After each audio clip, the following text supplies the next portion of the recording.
يا أيها الذين آمنوا قوا أنفسكم وأهليكم نارا হে ঈমানদারগণ, তোমরা নিজেদেরকে এবং তোমাদের পরিবারকে আগুন থেকে বাঁচাও।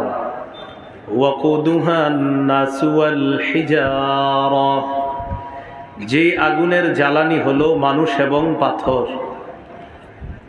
অভিভাবকদের প্রতি আল্লাহ বলেন নিজেদেরকে এবং পরিবারকে আগুন থেকে বাঁচাইতে বললেন। একটা পরিবার গঠন হয় একজন পুরুষ একজন নারী, স্বামী স্ত্রী, তাদের মাধ্যমে। সূরা নাহলের ৭২ নম্বর আয়াতে আল্লাহ বলেন ওয়াল্লাহু জাআলা লাকুম মিন আনফুসিকুম আজওয়াজা, আল্লাহ তোমাদের জন্য তোমাদের থেকে জোড়া সৃষ্টি করেছেন।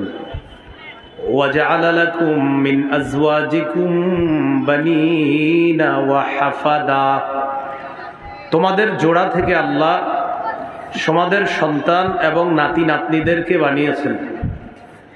তাহলে আল্লাহ পরিবার গঠনের নিয়মটা কত সুন্দরভাবে বললেন। তোমাদের থেকে তোমাদের জোড়া, তোমাদের জোড়া থেকে বিবিদের থেকে তোমাদের সন্তান, তোমাদের সন্তান আদির মাধ্যমে তোমাদের নাতি নাতনি, এভাবেই পরিবার শুরু হয়। সূরা রুমের ২১ নম্বর আয়াতে আল্লাহ বলেন وَمِنْ آيَاتِهِ أَنْ خَلَقَ لَكُم مِّنْ أَنفُسِكُمْ أَزْوَاجًا لِتَسْكُنُوا إِلَيْهَا وَجَعَلَ بَيْنَكُم مَّوَدَّةً وَرَحْمَةً, আল্লাহর নিদর্শনাবলীর মধ্যে এটা একটা নিদর্শন, তিনি তোমাদের জন্য তোমাদের থেকে তোমাদের বিবিদেরকে বানিয়েছেন যাতে তাদের কাছে তোমরা প্রশান্তি লাভ করো। وَجَعَلَ بَيْنَكُم مَّوَدَّةً وَرَحْمَةً, তিনি তোমাদের মাঝে ভালোবাসা এবং মায়া মমতা সৃষ্টি করে দিয়েছেন। তো আল্লাহ পাক রব্বুল আলামিন পরিবার গঠনের আলোচনাগুলো এভাবেই শুরু করলেন। একজন নারী পুরুষের মাধ্যমে একটা পরিবার শুরু হবে। সারা পৃথিবীর প্রথম পরিবার শুরু হয়েছে এইভাবে। সূরা নিসার ১ নম্বর আয়াতে আল্লাহ বলেন ইয়া আইয়ুহান নাসুত্তাকু রাব্বাকুমুল্লাযী খালাকাকুম মিন নাফসিন ওয়াহিদা, হে মানুষ তোমরা তোমাদের রবকে ভয় করো যিনি তোমাদেরকে একজন থেকে বানাইছেন, মানে আদম থেকে। ওয়া খালাকা মিনহা যাওজাহা, আদম থেকে বানাইছে তার বিবিকে। ওয়া বাসসা মিনহুমা রিজালান কাসীরান ওয়া নিসাআ, আদম এবং হাওয়া তাদের মাধ্যমে সারা পৃথিবীতে আল্লাহ অসংখ্য অগণিত নারী পুরুষ ছড়িয়ে দিয়েছেন। তো এখানে আল্লাহ পরিবারের সূচনা একজন নারী একজন পুরুষ, আব্বা আদম মা হাওয়া আলাইহিমাস সালাতু ওয়াস সালাম, তাদের মাধ্যমে এই পৃথিবীর প্রথম পরিবার সূচনা হয়েছে, এটা আল্লাহ বললেন। পরিবার সূচনা হওয়ার পর একজন স্বামী স্ত্রী তাদের মাধ্যমে সন্তান আসে দুনিয়াতে। এই সন্তানদেরকে লালন পালন করার দায়িত্ব আমাদের সকলের, অর্থাৎ পরিবার যেন একটা সুন্দরভাবে গঠন হয়। সন্তান দুনিয়াতে আসার আগে স্বামী এবং স্ত্রী তারা শরীয়ত সম্মত কিছু পদ্ধতি অবলম্বন করতে হয়। সহিহ বুখারীর বর্ণনা ৬৩৮৮ নম্বর হাদিস, قال رسول الله صلى الله عليه وسلم لو أن أحدكم إذا أراد أن يأتي أهله فقال بسم الله اللهم جنبنا الشيطان وجنب الشيطان ما رزقتنا, স্বামী স্ত্রী তারা যখন তাদের পবিত্র সম্পর্ক স্থাপন করবে এই দোয়াটা পড়বে বিসমিল্লাহ, আল্লাহর নামে। আল্লাহুম্মা জান্নিবনাশ শাইতান, আল্লাহ আমাদেরকে শয়তান থেকে দূরে রাখেন।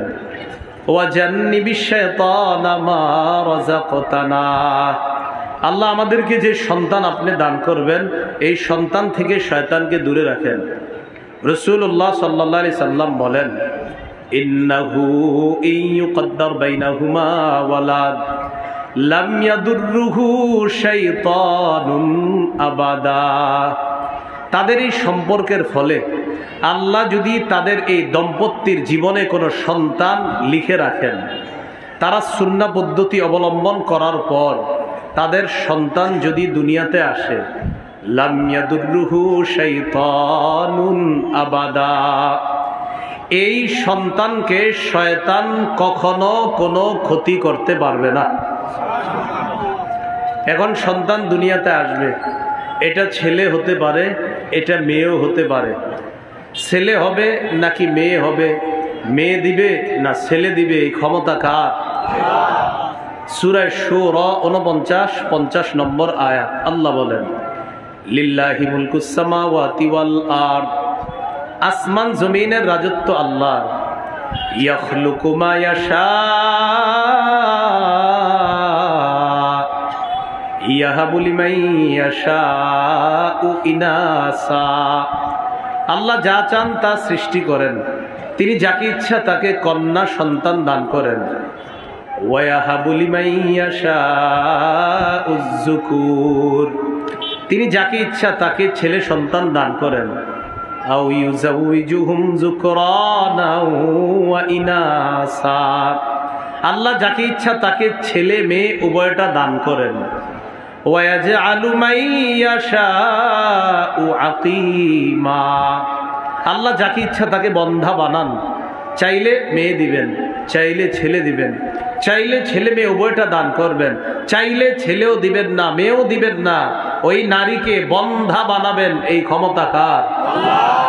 আল্লাহর ক্ষমতা।